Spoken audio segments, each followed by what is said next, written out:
Can you share more about your research and its key findings? I led two studies. One was conducted in Australia and one in England.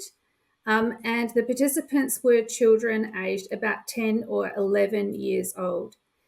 They're in about grade 5 at school. We interviewed children in a number of different communities. This included children living in metropolitan regions and also in rural and regional areas.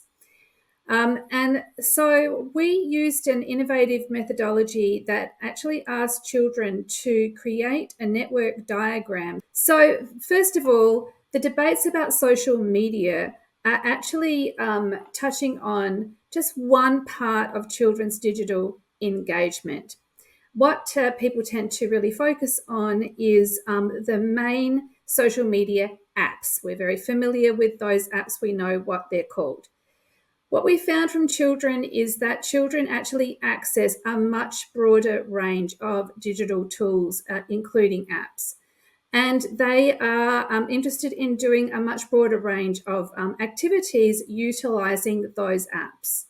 In fact, social media apps were not particularly popular. They certainly were not the most popular with the children.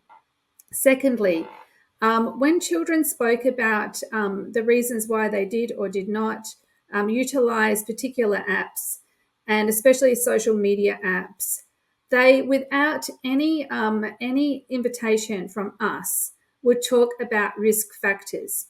So they would identify what the things that they what didn't want to happen and how they desired to remain safe. So, in other words, we found that the children's ways of engaging with the digital resources was far more diverse than the kinds of uses that people assume that children are making of them.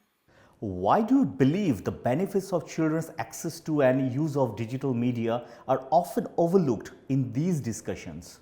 I think partly the pace of change has been so rapid that it's very difficult for a lot of us to really just keep up, to really know what is happening.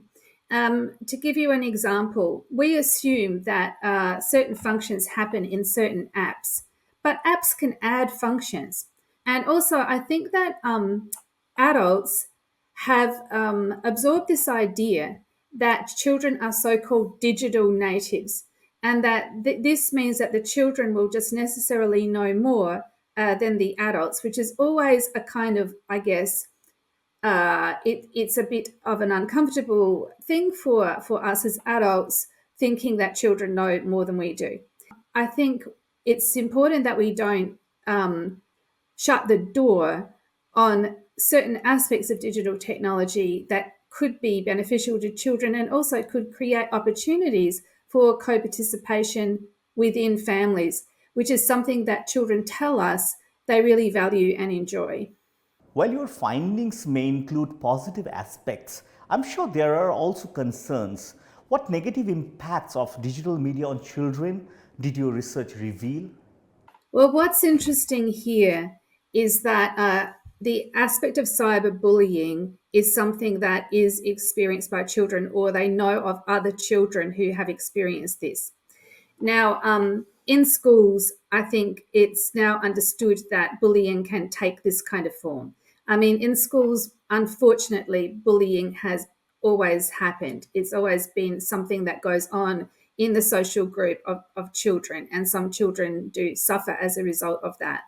Similarly to the traditional type of bullying that happens in the schoolyard, these are not strangers that are bullying children, they are their peers. It doesn't make the bullying any better at all, of course not. It's distressing for the child, but it's a very different type of a risk and harm than the idea of the so-called stranger danger.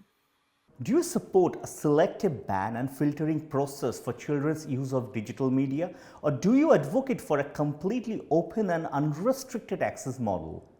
I think the question is, where does the responsibility lie to keep us all safe, including children and the most vulnerable of us? And I would say the responsibility lies with all of us, with all of us. That means that we need the governments to be enacting the appropriate types of legislation, but also we need to have an education system that works with children. We need resources for parents. I think often that is really the missing part of the puzzle. We need to empower parents and also for parents to empower each other so that we can overcome some of our fears of digital technology. We also need digital equity, which means that we need to have a look at the inequitable aspects of our society, which means that not every family has got the same kind of resources. And in fact, the literature on some of these harms does tend to indicate that these types of harms are associated with other types of disadvantage, socioeconomic disadvantage, and educational disadvantage. So that is all part of the picture, I believe.